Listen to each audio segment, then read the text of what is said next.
Okay, mayong mudto na usab kinatuntanan Luzon, Visayas, Mindanao. Mayong mudto Philippines, may mudto world, may mudto universe. Ana na punta mga gala nini atong tulumanon sa kahanginan si on A Katekisis on Air. O ako lang gihapon kining inyong ubos nga alagad Reverendo Padre Edwin Academia Akaw. Abino adlaw na usab karon nga unsam tarong adlaw mahigala. Adlaw na usab karon nga Lunes. Lunes tarong mahigala fiesta sa kining lagit mahigala no. Kining pista po sa Kampuyo no, pista ni San Juan, San Pablo, San Pablo, San Pedro. Ayan, no? Sumayang pista na kanatuntanan. Dahil na mag-iti, murag na po nagpista diha. Murag kuhan man siguro na pintindahan. Ay, pista na pintindahan. Wala lang ko kaso. Nalimot ko sa pangalan, pero na yung ka-pista ron din ha, no? Taga Dumaguete. Hala, no? Bino, ato dahil nga timbayaon una, o mayang mudto ang atong talahurong obispo, Bishop Julito B. Cortez, sa atong station manager, si Father Rama Ata, ang ato ang mga kaigsuunan ng mga kaparian, Lukop, Kabisayan o Mindanao, nga maabot sa ato ang pagsimpya. Of course, tigin ako kalimta ng akong classmate din ha sa Dawin, si Padre Obing Masyon. Din ha sa San Juan Siquijor, si Padre Dami Hiramis, o na diha sa Quasay Parish sa kining Patinggil, si Father Tonton Arnaiz. Oy, kumusta na no?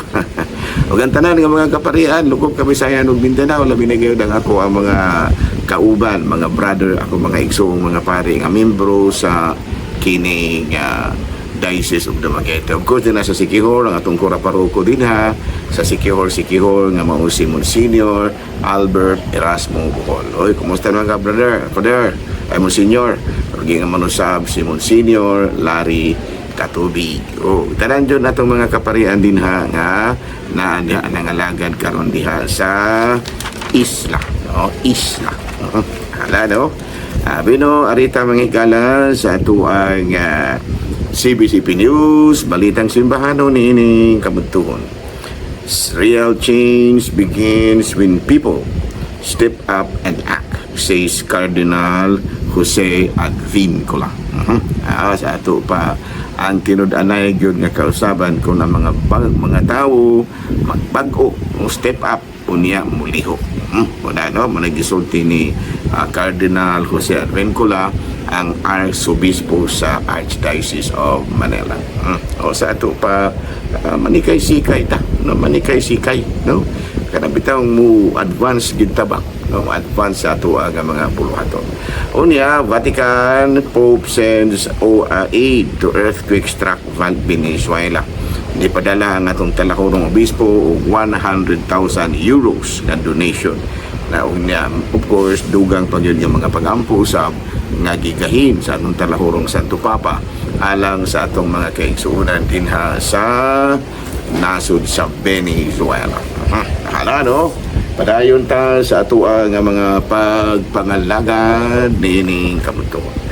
Bino arin na ta manghigala sa ato ang Saint of the Day. Of course, ang atong Saint of the Day karon mao si San Pedro, San Pablo.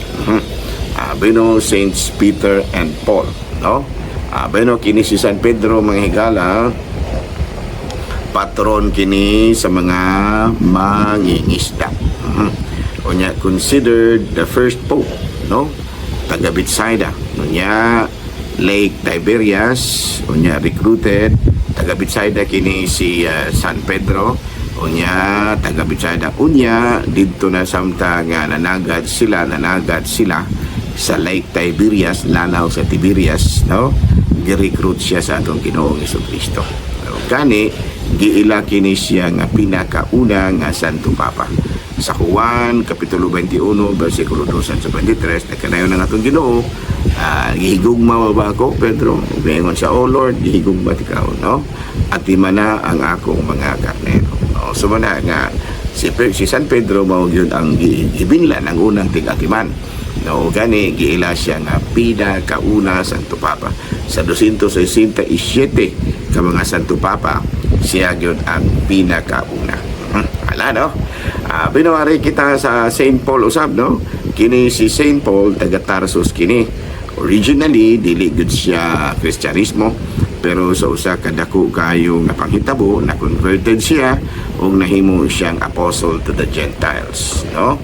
Gani kining nahimo siya nga kining gitawag na nakasulat siya og 13 ka mga epistola, no? Epistles, no? So muna, no? So nga karong adlaw gi sa ulugan nato sa ila nga kining gitawag nato isaulugan nato sa ilaha nga kapistahan ang duruhan gyud ka mga santo, no? Si San Pedro ug si San Pablo. Hala, no? Padayon ta sa atuang nga mga pagpangalagad mga higala ug ari kita sa atuang ari nata sa atuang catechism. Ayan, no? Binuwas unsa may atong catechism karon. Okay, no? Ang atuang karon nga kining topic, no? Ang ato karong topic mga higala kini kaghapon kuan man lagi to, no? Kanang ang ato karong gihipong topic mga higala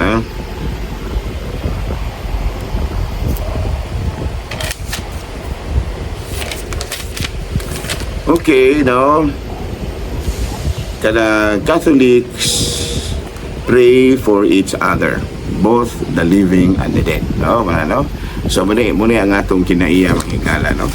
Isip mga kuan, mga Kristohanon nag-inampo ay kita, no?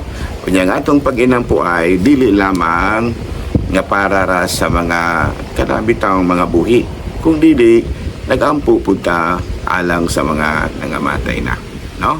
So na both the living and the dead. This practice is rooted in the belief in the communion of saints, which is the spiritual bond uniting all members of the church.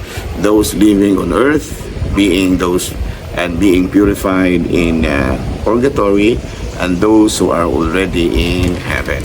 Sa ato pa kini nag-inampo ay kita mga higala, no? Kitang mga Katoliko nag-inampo ay kita. Di wala gina nato nga gikalimtan na nato ng atuang mga kaigsuunan nga nag-inampo ay ngawag nga na mga matay na, no? Matud palagi kini atuang pag-inampo ay dili lamang na naara diha sa atuang mga kinibitang panahon sa atuang kanabitang buhi pa ta. Kung dili bisan sa patay na ta giampo nato gihapon ang atuang mga kaigsuunan nga patay na ug ingon man sa mga atong mga kaigsuunan nga patay na nagampo sa balang kanato, no? Mo na ginaingon nga communion of saints. Ang mga buhi pa nagampo alang kanato, ang mga patay usab nagampo alang kanato. Muna atong usap sa atong gibasihan nga kini bitang nag-inampo ay gyud ang mga Kristohanon. Naman nga kung mga santos tagampo ko na alang nato, sa mga kita nagampo po alang sa mga nangamatay. Unya nangayo taog panabang gikan sa mga santos, sa mga nangayo gihapon pagampo gikan sa atong mga kaigsuunan nga tuwa na sa purgatorio o kanang asa nga lugar, no? Tuwa na sa langit, ingon niya, no? Kaysa Pinadayag kapitulo 5 bersikulo 8, sa dihang gihimo niya kini ang upat ka mga buhing binuhat ug ang 24 ka pangamangulo nanghapa at tubangan sa nating karnero. Ang matag usa kanila may dalang alpa ug mga bulawang panaksan nga puno og mga insinso nga mao ang mga pag-ampo sa katawhan sa Dios, no? Muna nga sa libro sa Pinadayag kapitulo 8 bersikulo 3 hangtod sa 4, Pinadayag 6 kapitulo 9 sa 10, no? Nagampo din ang sa Makabis 5:12 ang 16 nag-inampo ay Dios. Ana, no? Bueno, so ingon di anak mga higala, no? So muna nga kaga mo niya nga ito ang gikuan kagahapon sa kining sa Sabado, pero karon ang atong topic mao nga ang kalainan, no, the difference between Catholicism and fundamentalism. Ayan, no? The difference between Catholicism and fundamentalism. Okay, no? So unsa man gyud ang kalainan, no? unsa man gyud ang kalainan sa pamaagi sa mga Katoliko o sa mga fundamentalism. Ang pinaka-basic gyud nato, no, sa Catholicism, gibalance nato ang scriptures, tradition o magisterium. Unsa man ang scriptures, balang kasulatan pa. Na unsa man ang tradition, mao kini ang mga naandan natong gibuhat na gitudlo sa mga apostoles, o kining magisterium mao kini ang katungod sa simbahan sa pagpanudlo. No muna, no? So ato nang gibalanse nga dili gyud na sila magsukwahi, no? Sa Catholicism, ang scriptures, ang tradition ug ang magisterium dili gyud na magsumpaki. No muna atong gingon niya.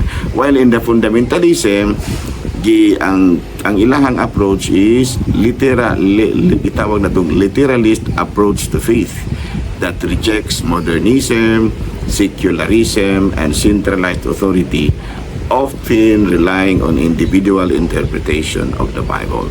No, modernism, no, dili gyud pwedeng diktaran, no, ang ilaha kuan ra gyud kanang gitawag natong individual kana bitong ang Biblia ra gyud muna sila gitawag og scriptura sa sola scriptura.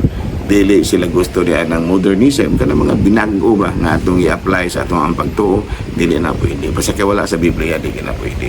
Secularism dili na pwede, o baka centralized authority nga kana bitaw do na gyoy gitawag og kuan kana bitaw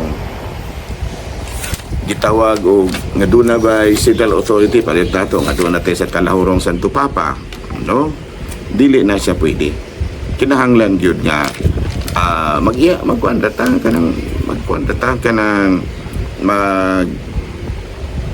aduna ra tay gitawag bitaw nato sa English o kaugalingong katungod sa pagpahayag sa atong pagtuo. Muna gitawag nato personal and individual interpretation of the Bible, which is not in the way, which is not in the Catholicism. Kinahanglan nga doon ang mag-agan gyud kita sa magisterium kana bitang katungod sa mga kardinales, Santo Papa, sa mga kaobispuhan, sa mga Santo Papa, o sa mga palita maghimog o sa mga kaparian. No, dili kita maghimog-himog gatua nga doon na pud tay mga tradisyon nga gisunod kay ato dahil gipangtudlo sa una sa mga Santo Papa, kato dahil mga gipangtudlo sa una sa nahauna kanato mga apostoles nga wala masulat sa Biblia, kato dahil mga gipangtudlo sa una sa mga kardinales.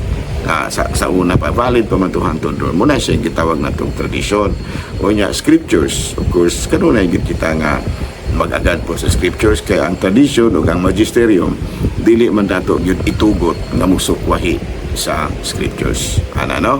So muna nga binasi dili siguro nato mabasa gyud dili gyud siguro nato mabasa gyud kining gitawag nato sa English o literally, pero ang pinaka-essence na gyud, no? While in the fundamentalism, literal gyud ug mawala sa Biblia, dili kina siya pwede. Dili kina siya pwede nga muna na siya wala dili sila gusto nga mo kuha og laing mga sources, modernism kana mga kabaguhan na pwede natong pwede ba nato ba nga pwede nato nga i-interpret in line with the gospel. Ato so kon nato we always kana bitang para sa nang artificial intelligence, modernism na, no? Pwede na siya, pero basta kay di lang yun ang ato ang paggamit sa mga kabaguhan, di lang yun musumpaki sa scriptures, no? Muna siya sa kuan sa Catholicism, pero sa ilaha murabag ang atua is mapahaom yun, mapahaom mo na sa politics atong gipahaom sa scriptures, sa tradition o sa magisterium. Sa tupadili yun na siya na to isumpaki ng scriptures, tradition, and magisterium o kining mga bagong pagtulunan na gitudlo sa simbahan. So muna siya ay mga kalainan. Okay, no? Sabi no, di na lang siya takutob, ha? So happy fiesta di ay sa atong mga kaigsuunan usab nga kini bitang atong mga kaigsuunan nga padayon sa ilahang pagsaulog sa fiesta sa ilahang mahal sa atong mahal nga patrono sa kining sa Katolikong simbahan, nga mao si San Pedro o si San Pablo. Okay, abino din na lang sa takutob, ha? Ako lang gihapon kini yung ubos nga alagad Reverendo Padre Edwin Academia Cab, manabilit na usab kaninyo o manalangin ka nato ang Dios nga makaagahom sa tanan, Amahan, Anak, Espiritu Santo, Good noon, Pilipinas.